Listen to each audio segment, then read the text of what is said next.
So first off, just want to give all praises to the Most High Yahweh. We do so in the name of the Son, Yahweh Shai. As of the day of this recording, it's Christmas time. We almost there. We got one more day, so we'll start tomorrow. But I did find an article. I was doing some research, just really on Christmas, just something informative that I can give to some family members and people that are celebrating these holidays and thinking that, that it's biblical when it's really not. So I did come across this article.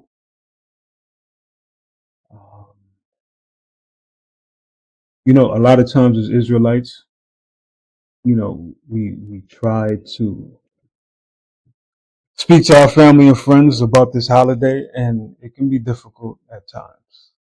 So,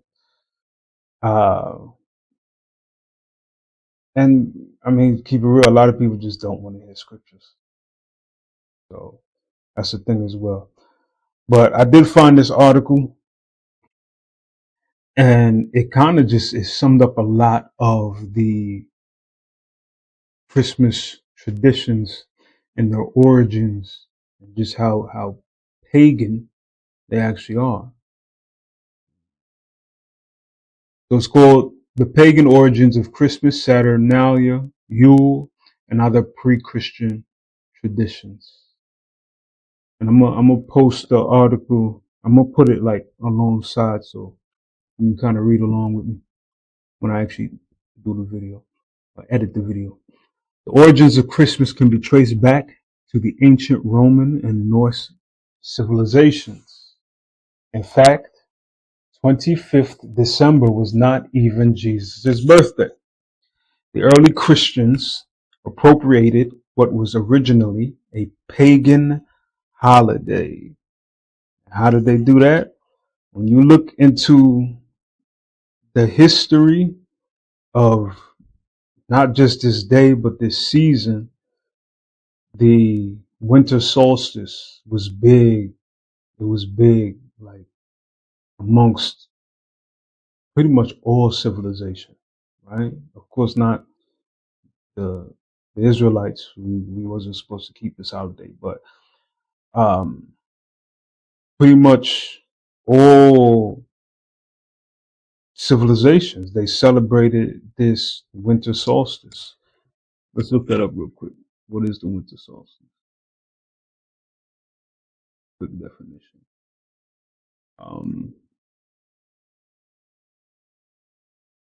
Winters.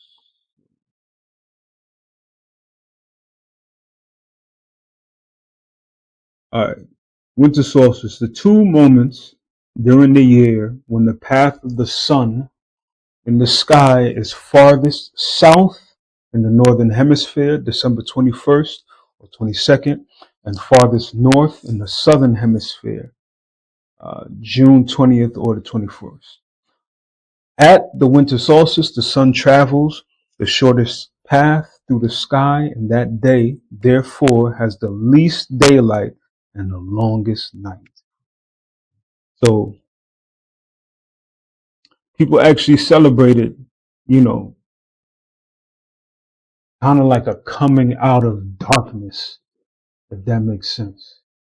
So it was the shortest days of daylight.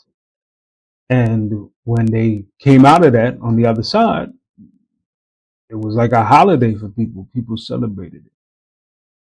So a lot of the traditions and customs that we keep even to this day, it all comes from this winter solstice. Even when you look up like the origins of Christmas, all you get is winter solstice, winter solstice. All right. The early Christians appropriated what was originally a pagan holiday because it was convenient. Before that, the people of ancient Europe had celebrations of the pagan god Saturn or even Odin at the end of December to mark the shortest day of the year. Indeed, many of the Christmas traditions we have today come from these ancient festivals. Examples of this include kissing under the mistletoe and decorating trees. Right? This is Jeremiah chapter 10. Hear ye the word which the Lord speaketh unto you, O house of Israel. Thus saith the Lord, learn not the way of the heathen, and be not dismayed, signs of heaven. For the heathen, I apologize for hitting this mic too. I know it get real loud. Be not dismayed. Thus said the Lord, learn not the way of the heathen, and be not dismayed at the signs of heaven. For the heathen are dismayed at them. For the customs of the people are vain. All right. So now we're going to speak about one of the customs that they did back then. This is way back in Babylon. So this is before any Christmas was even thought of. This was before the Europeans started worshiping Saturn and all of that. Like, these traditions are ancient. These aren't new. And in a lot of ways we see most civilizations just recycling just the same way they recycle customs and gods. You know, they recycle these holidays and these rituals as well in order to worship these pagan gods. So for the custom, this is verse 3, Jeremiah 10:3. For the customs of the people are vain, for one cutteth a tree out of the forest, the work of the hands of the workmen with the axe. They deck it with silver and gold. They fasten it with nails and with hammers that it move not. So we see an instance of a tree being cut out of the forest and, made to stand upright and decorated with silver and gold. Again, another custom way before Christmas. But again,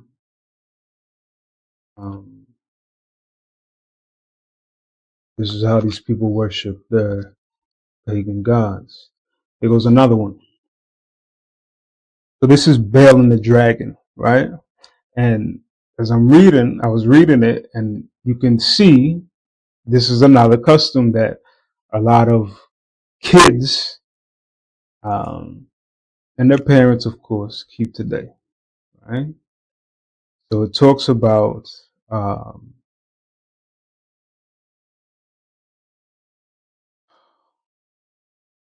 gonna just read it.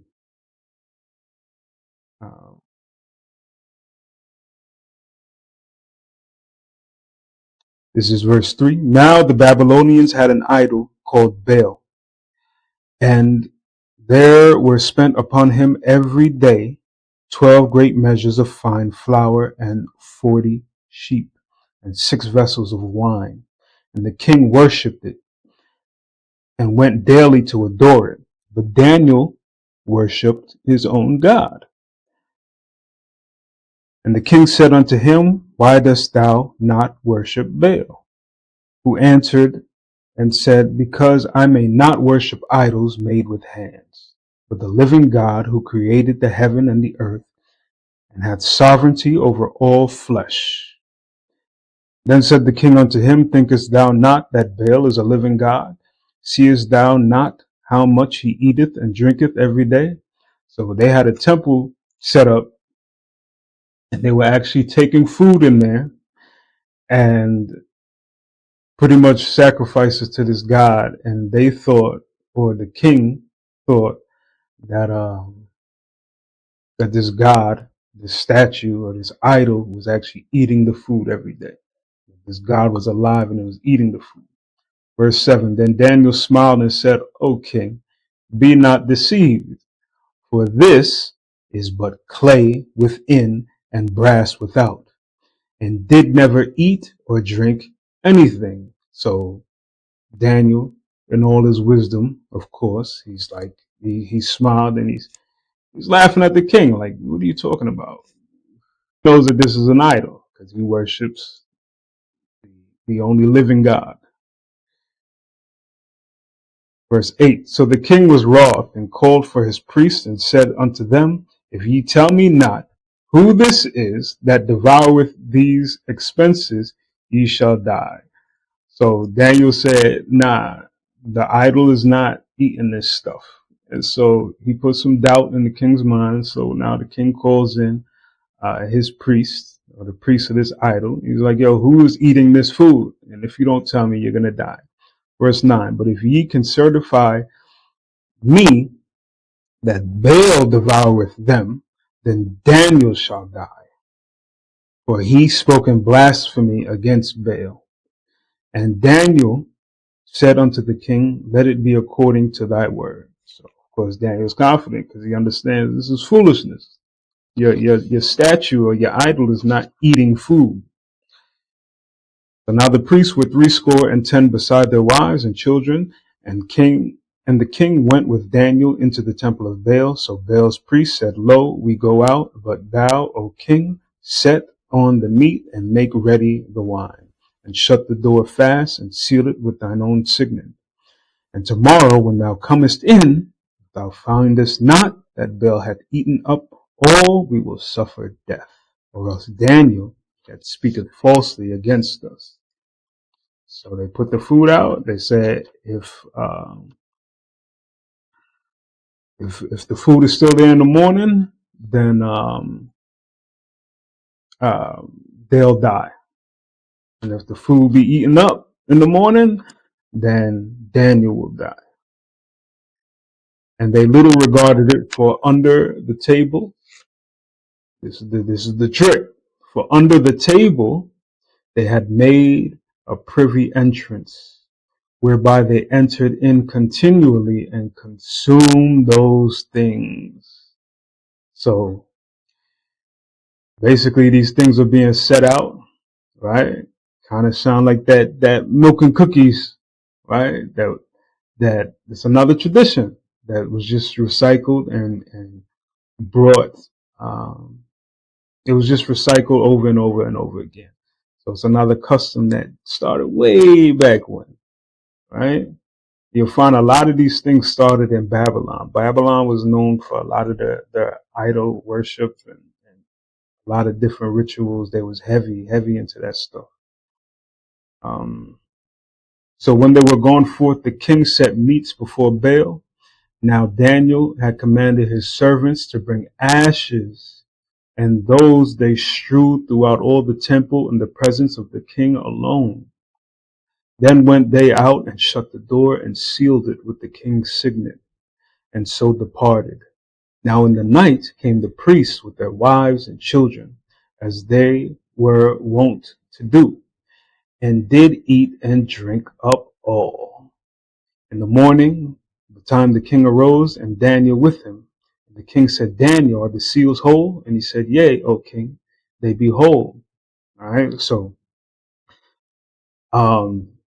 before they left the temple, they set everything up. And before they left the temple, Daniel said, yo, spread some ash on the floor.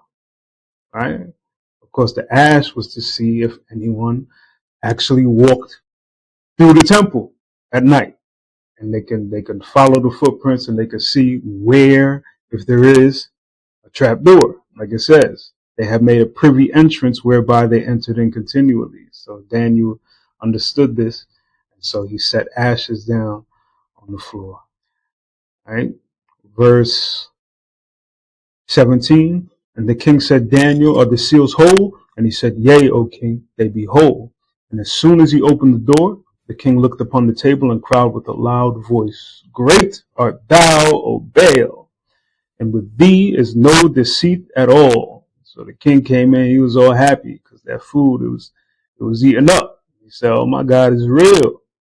Then laughed, verse 19, then laughed Daniel and held the king that he should not go in. So he stopped him. He's like, hold on. You don't want to mess with them footprints on the floor.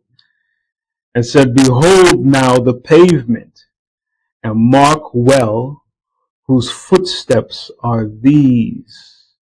And the king said, I see the footsteps of men, women, and children. And then the king was angry and took the priests with their wives and children who showed him the privy doors where they came in, and consumed such things that were set upon the table. So pretty much, I'll just point out that milk and cookies tradition that they do now, where you set out food for Santa, which I'm gonna get to it in this article, he was also a patron saint, so another created thing to worship, another idol that was created by men. But pretty much that's how you would sacrifice food to this fake god, right? This Santa Claus, by putting out that milk and cookies, and then you wake up in the morning and it's gone because your parents ate it. Yeah. All right. What are the pagan origins of Christmas?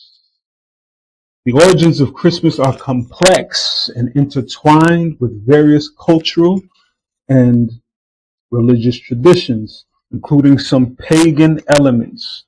While Christmas is primarily celebrated as a Christian holiday commemorating the birth of Jesus, it coincides with the winter solstice and incorporates elements from pre-Christian traditions. So again, like I was saying before, this Christmas, of course, it started way back before, including some pagan elements. While Christmas is primarily celebrated as a Christian holiday commemorating the birth of Jesus Christ, it coincides with the winter solstice and incorporates elements from pre-Christian traditions, right? So even though they say it's a Christian holiday, a lot of these traditions, number one, it coincides with the winter solstice, and then it goes back way before Christianity ever started, before Christ. So the winter solstice for the northern hemisphere takes place on 22nd December, the day when the Earth's axis is tilted farthest away from the sun. It is the shortest day of the year and is meant to mark the beginning of winter in the northern hemisphere. But it is also a time of hope because the days begin lengthening again as spring is coming. So right after that holiday, the 22nd to, like I said, about the 25th, 26th, though, you get more sunlight again. So it's like the days are short, and then you come out on the other side and you watch the days start to get longer and longer again. People actually celebrated that. They felt like it was a rebirth. Right? The sun is back. So, and that goes into pretty much sun worship. Ancient civilizations around the world thought this was worthy of great celebration. When the early Christians linked these winter solstice celebrations with Christmas, it simply made the birth of Jesus that much auspicious. A lot of people in the modern world may not even know that this winter celebration actually has nothing to do with the scriptures and religion. They may be even more surprised to learn that Christmas celebrations like decorating with holly, putting up Christmas trees, and kissing under the mistletoe are rooted in ancient fertility rituals. These are symbolic acts to celebrate the fertility of the earth and the approach of the sowing season. So yeah, they pretty much ushered in, a new season of planting and sowing seeds. So people used to celebrate those days getting shorter, and then pretty much coming out of that dead season, or that dead winter month, and then going into what they would call the new year, or sowing season. All right. We'll skip down. It talks about who were the pagans. Well, we understand that the pagans were people that worship all those different gods. And back then, they really just called them, whoever wasn't a Christian, they labeled and they stamped as a pagan. The Romans and the Saturnalia festival. The people of ancient Rome celebrated the winter solstice with the festival of Saturnalia. It was meant as a way to celebrate and give thanks to the Roman god of agriculture, Saturn. By the time the winter solstice came out, the planting season had been completed. Thus, the ancient Romans could then happily engage in an entire week of festivities. The Saturnalia festival was usually celebrated between 17th of December and the 24th of December. Even now, Christmas is not really a celebration of one day. It is called the Christmas season. The festivities start well in advance of the 25th of December. In the Saturnalia festival, 25th December was considered the climax and had a special name, Brumalia. During Saturnalia and Brumalia, all social hierarchies were overturned. The people, including the Roman slaves, indulged in widespread merrymaking. The slaves could even take part in public celebrations and not work on the day of the festival. And that's big. A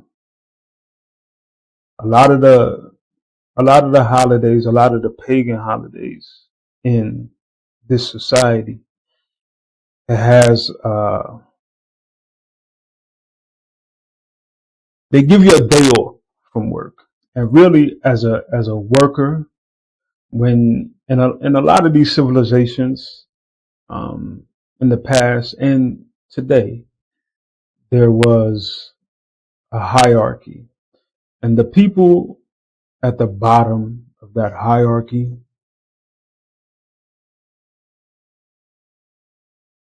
giving them the day off kind of, I would say, not so much furthered their oppression, but it allowed rulers to continue to oppress people. A good example would be the whole concept of bread and circus, and pretty much allowing people to enjoy the day off. It's like the perfect example of Stockholm syndrome, right? So you're getting beat.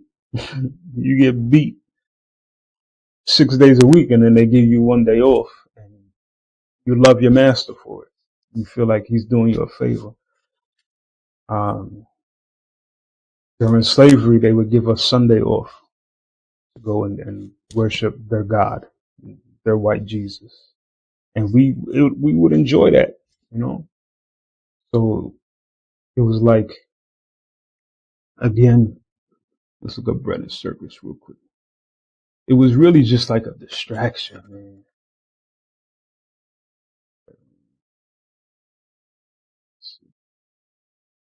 It was really just a distraction. You want to keep your workers and the people that you keeping under your thumb. You want to make them happy.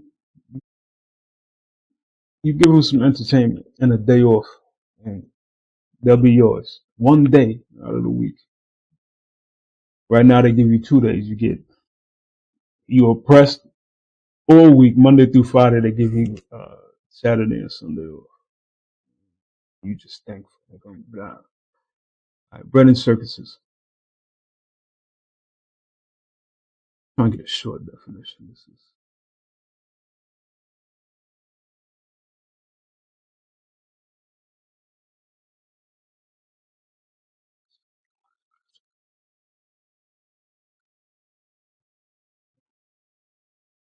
running circuses refers to pacifying people with food and entertainment to prevent them from taking action on civic duties. The concept was first described by the Roman poet Juvenal during the transition from the Roman Republic to the Roman Empire. It symbolizes the trade-off of democratic freedoms for stability under a controlling government. So it's pretty much the same thing. These people are being oppressed. These rulers, they make up these holidays, keep them happy for a day or two. That was pretty much the festival of Saturnalia in a nutshell.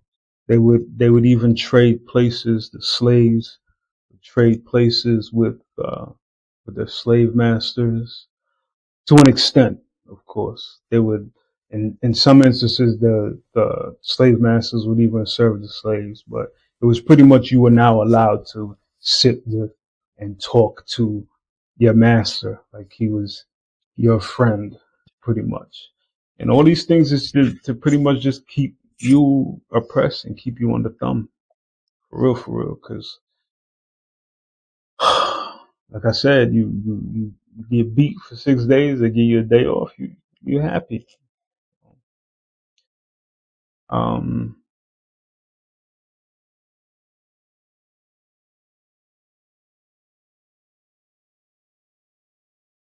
So yeah, Saturnalia, 25th of December. The Romans had another festival around the same time, called the birth of the invincible sun. In Latin, it's Dies Natalis Solis Invicta. This was dedicated to the Iranian sun god Mithra. In pre-Zoroastrian Iran, Mithra was the god of the sun, justice, and war. He was heavily associated with the Roman sun god Sol. Emperor Aurelian declared that the 25th of December was the birthday of the unconquerable sun, and it was a festival mostly celebrated by upper-class male Romans. So,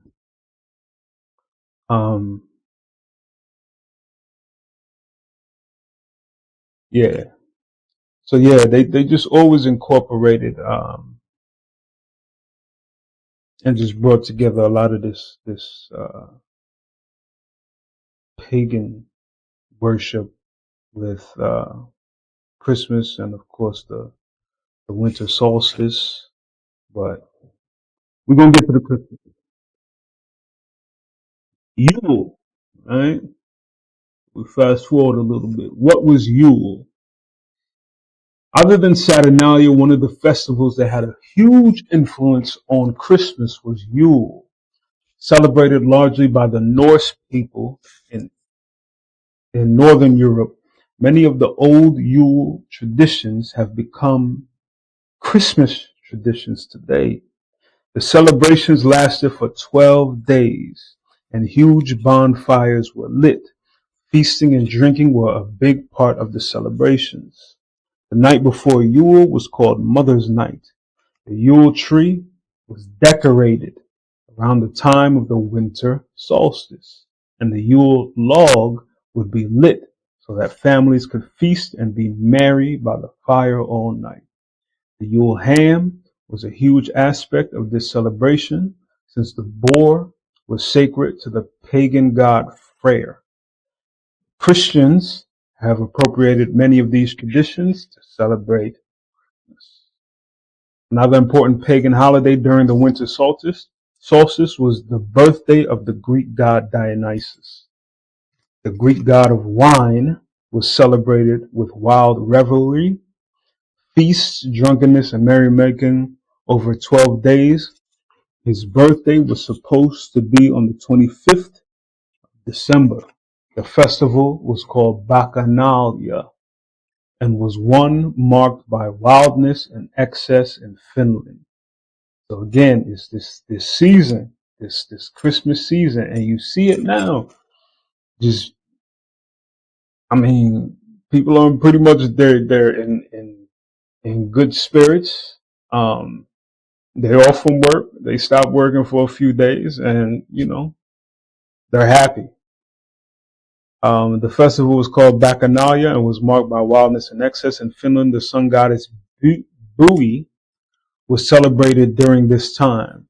She was said to ride on a sleigh made of reindeer bones and pulled by a white reindeer. Perhaps she was a precursor for Santa Claus. So more traditions, more pagan traditions that all tie in to this Christmas holiday. The Slavic people too had their own winter solstice festivals. Karushin is a pagan holiday that is celebrated in honor of the black god Chernoborg.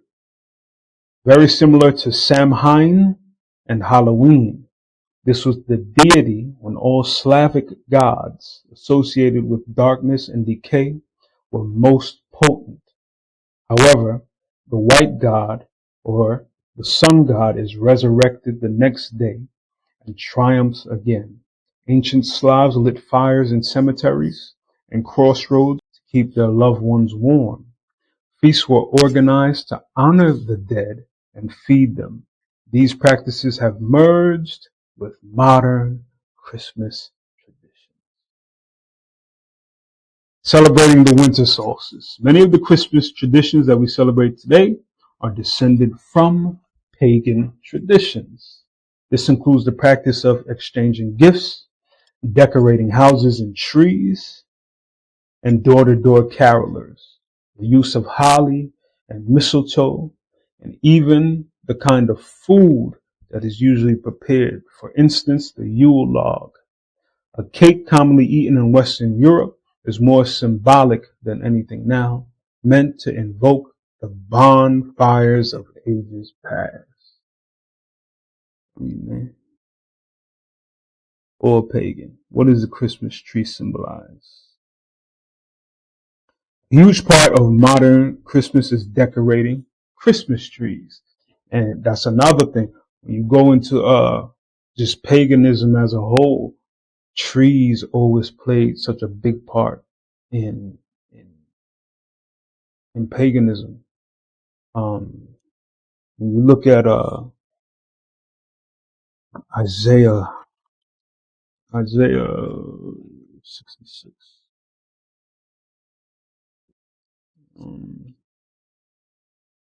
66 and 17, it says, they that sanctify themselves and purify themselves in the gardens behind one tree in the midst, eating swine's flesh and the abomination and the mouse shall be consumed together, saith the Lord. So you look into history, a lot of these pagan rituals and sacrifices and things like that, they do a lot of it in the forest, and gardens, and they was even doing it back then. In the time of Isaiah, it talks about them purifying themselves or sanctifying themselves for whatever god they was out there worshiping, behind trees, eating abominable foods. So trees always had a big part to play in paganism for a long time. So a huge part of modern Christmas is decorating Christmas trees. Modern Christmas trees probably originated in Germany during the Renaissance. The lighting of candles on evergreen trees, that's big too. The evergreen tree represented, like, I want to say, like long life or eternal life or something like that. Because they used to live so long.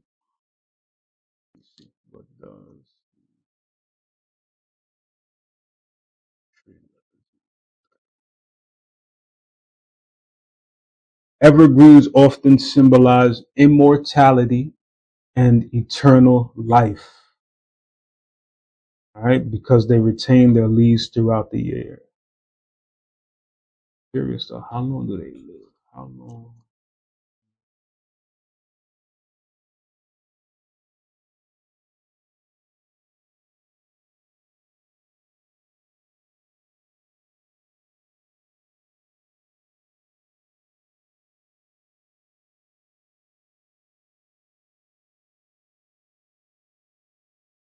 All right.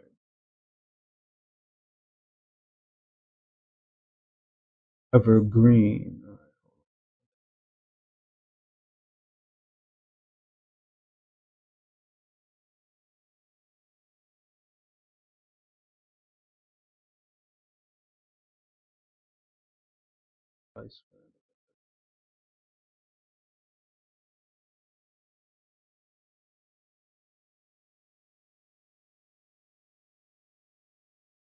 It just says hundreds of years. Some evergreen trees can live for hundreds of years.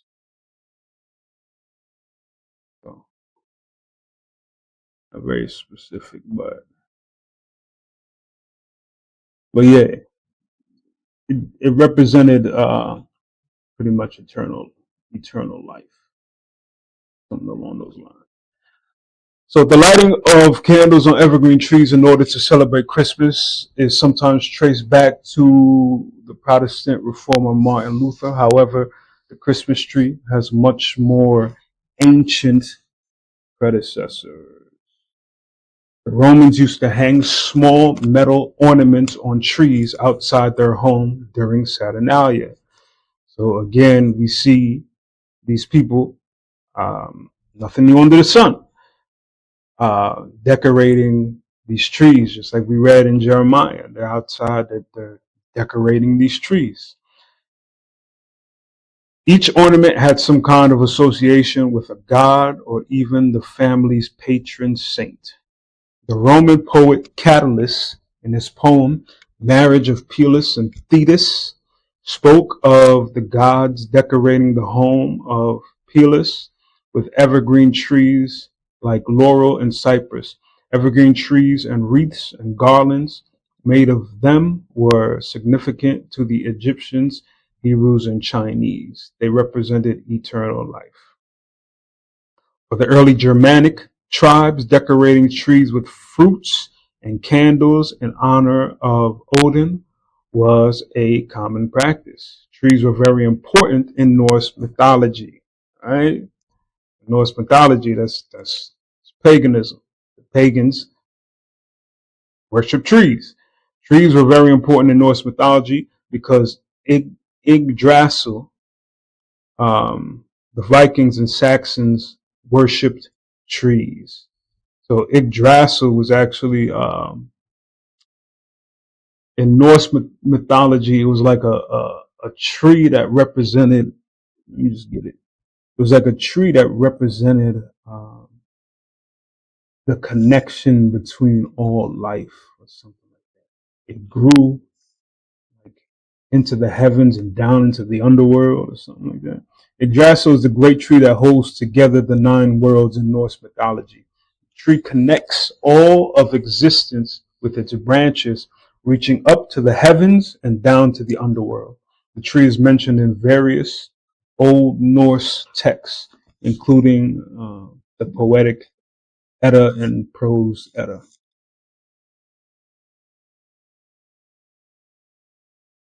Yeah, these people in their trees, man. All right. The Vikings and Saxons worship trees.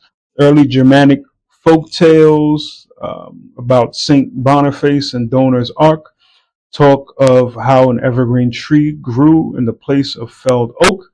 The triangular shape was supposed to be reminiscent of the Trinity. Wow. And an indication to look toward heaven. Thus, we can conclude that the Christmas tradition of setting up a tree is rooted in ancient pagan belief. Right. So, yeah, our people, they kind of stuck in this nonsense and really don't know what it is. Well, some of them do and don't even care. But A lot of them don't really understand the reason for this season. It's sad. And just being an Israelite and understanding the things that we understand now,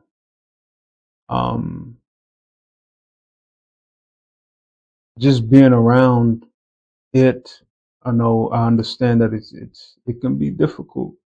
It can be difficult, especially when you're trying to explain it and they're just not getting it.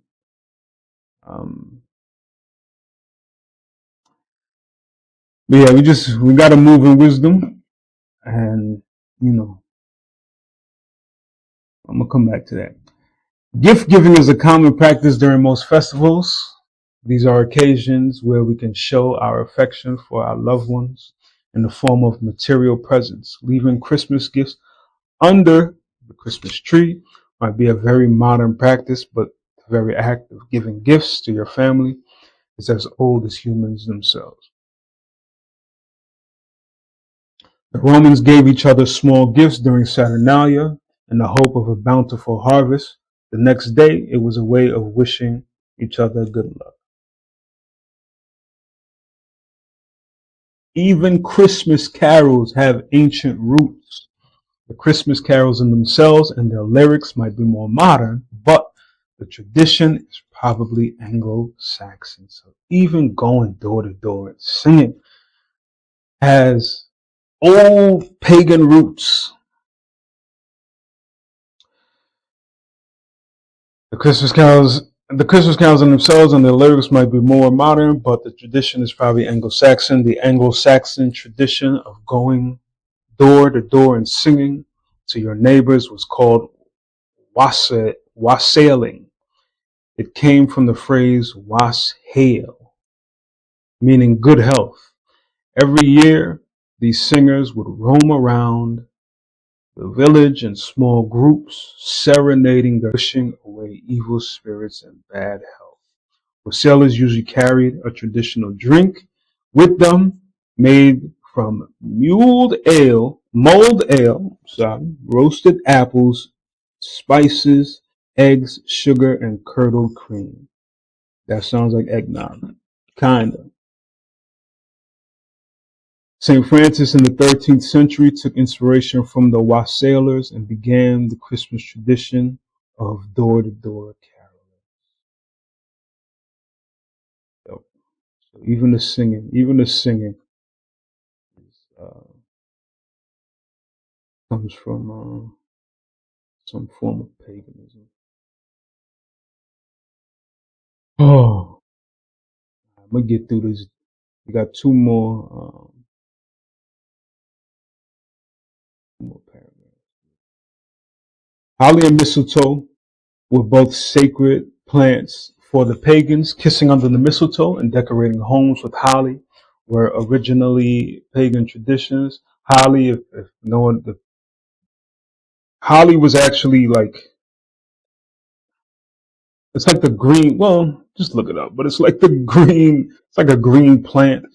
A lot of times it had like berries hanging from it, but you see it a lot in Christmas decorations. That whole deck the halls with bounds of holly. That's where that comes from.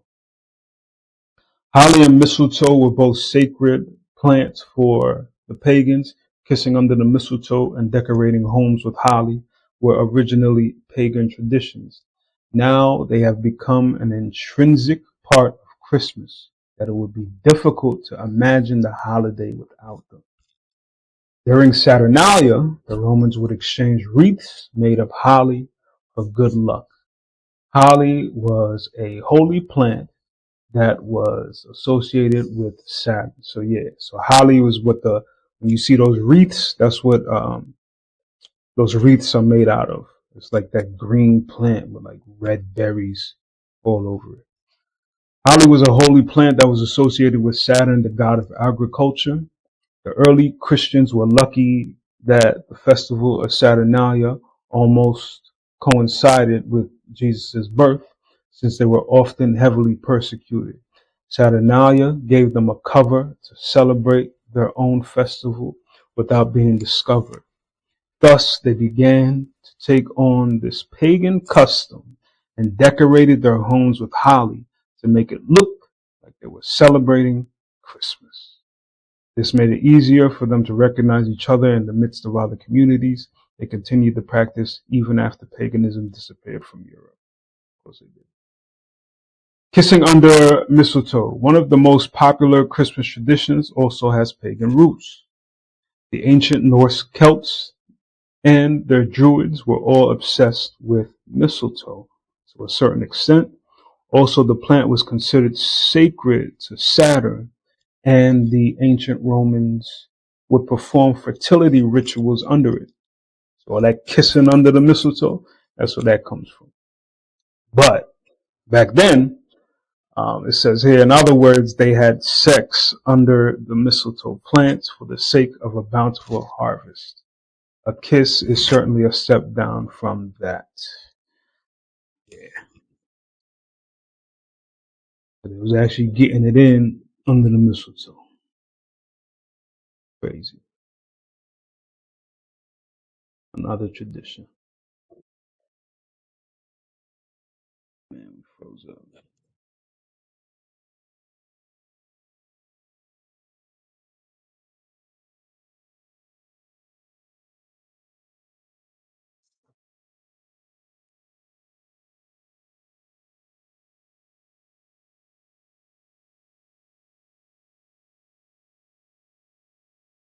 For Druids, mistletoe stood for peace and joy. When two enemies met under a sprig of mistletoe, they were required to drop their weapons and form a truce till the next day. Kissing under the mistletoe is a metaphorical truce of sorts. The plant was supposed to protect one from evil spirits and have magical powers. Is Santa Claus a pagan concept? All right, this will get good. All right. Modern Christmas celebrations are incomplete without Santa Claus. Santa Claus is a bastardized version of the name Saint Nicholas. The image that we are familiar with today was developed, shockingly enough, by Coca-Cola in the 1930s. They created Santa Claus to sell soda. It was all about commercialism, and that's what when you fast forward now. Well, yeah, of course, it's very much pagan in origin, but a lot of it has to do today with just commercialism, selling things to people, getting you to spend that money. Saint Nicholas, also known as Santa Claus or Father Christmas, was the patron saint of children, prostitutes, and the poor. He lived during the 4th century and was well known for giving small gifts to children and the poor. A generous bishop, he had a long beard and wore a large cloak. However, the origins of a Santa-like figure are much older. Odin, the much-loved king of the Norse gods, was a bearded old man who was believed to leave gifts for children. He is usually depicted, see, even Santa, go way back to Norse gods. He is usually depicted as an old man Hopefully y'all can hear me. Hold on. Alright, he is usually depicted as an old man with a long white beard. He also had an 8-legged horse called Sleipnir.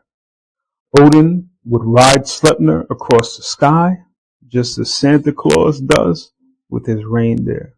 Young children would fill their booties with straw and carrots during the winter and leave them by the door for Sleipnir to feed on. So there goes your Christmas stockings that you hang over the fireplace. That's it. Young children will fill their booties with straw and carrots during the winter and leave them by the door for Sleipnir to feed on. They would be rewarded with little gifts in their booties.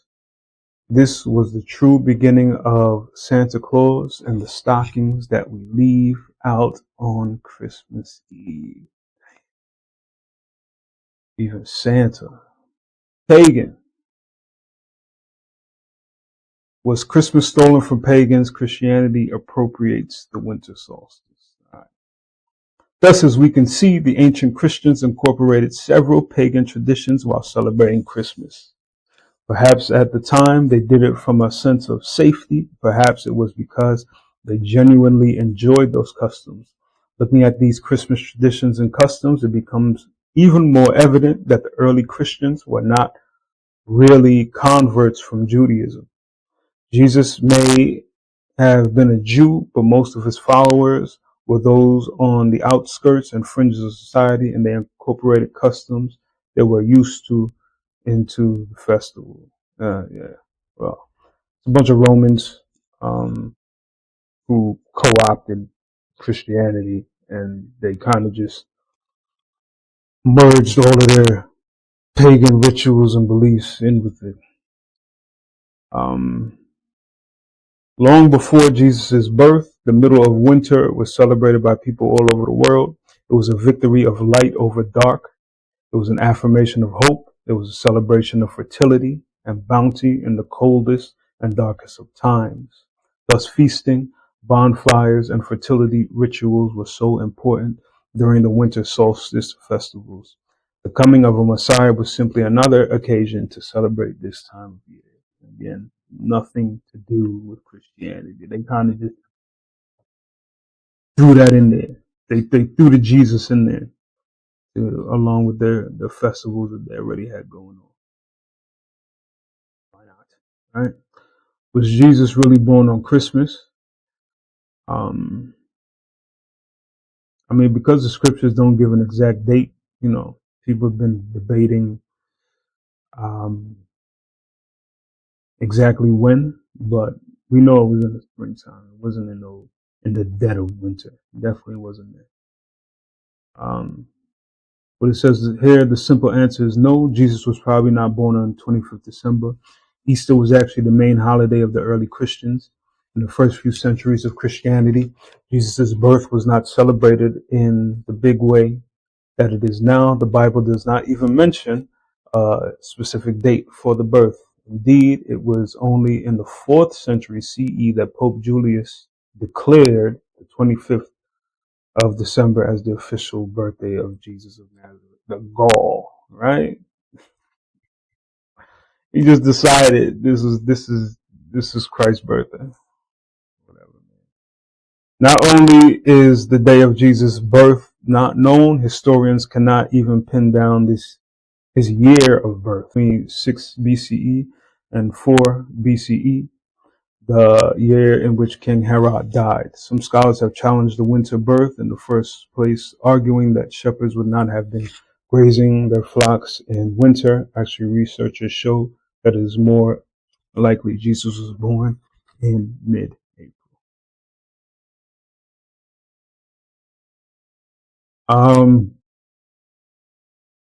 All right, it goes into. Um, I'm gonna read. I'm gonna just read through it though. Thus, the 25th December is only a symbolic date chosen for completely different reasons. It is commonly accepted that the Christian church chose the date to absorb the traditions of the Saturnalia festival. It was originally called the Feast of Nativity by the 6th century. The custom had spread to England, where it began to absorb the more Germanic aspects of the celebration. When was Christmas first celebrated? The church decided to celebrate Christmas at the same time as the winter solstice to increase the chances of it being embraced by the masses, right? Reason for the season. But this meant that they had to give up control how it would be celebrated. It seems that they were successful since Christianity had almost completely replaced the pagan religions by the Middle Ages. The first celebrations of Christmas started in the 4th century CE after an official date was declared. Believers attended church, exchanged Christmas gifts, and celebrated in a rather drunken carnival-like atmosphere. It was certainly not a sedate or a dignified kind of festival, and people of all social classes came together to celebrate. It was only the 17th century with the wave of Puritan religious reforms, blah, blah, blah. All right. So, anyway, um,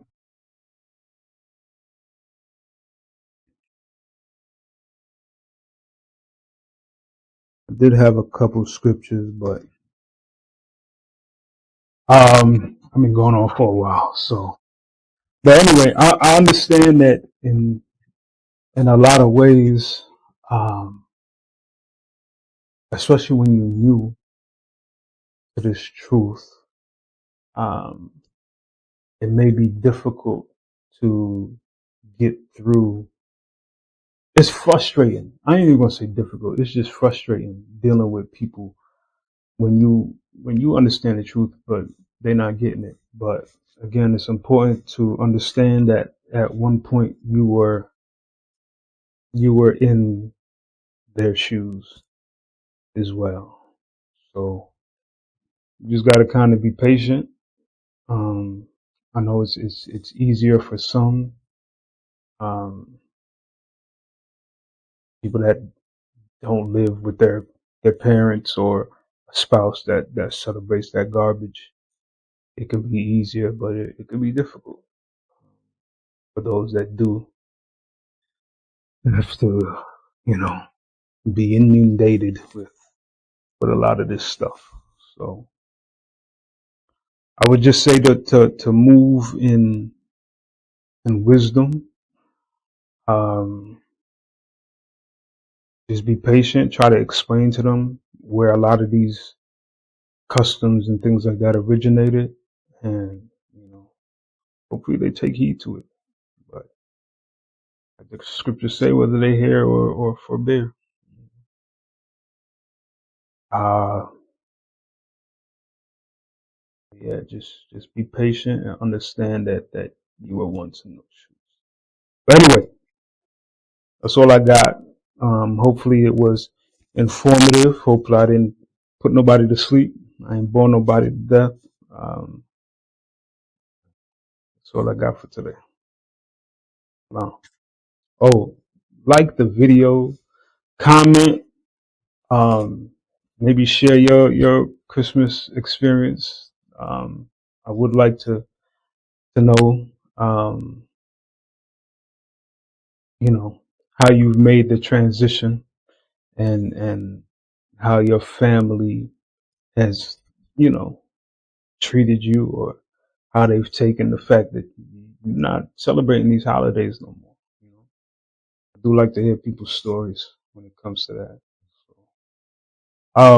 Yeah, like the video, comment if you can, and go ahead and share that. All right. Shalom.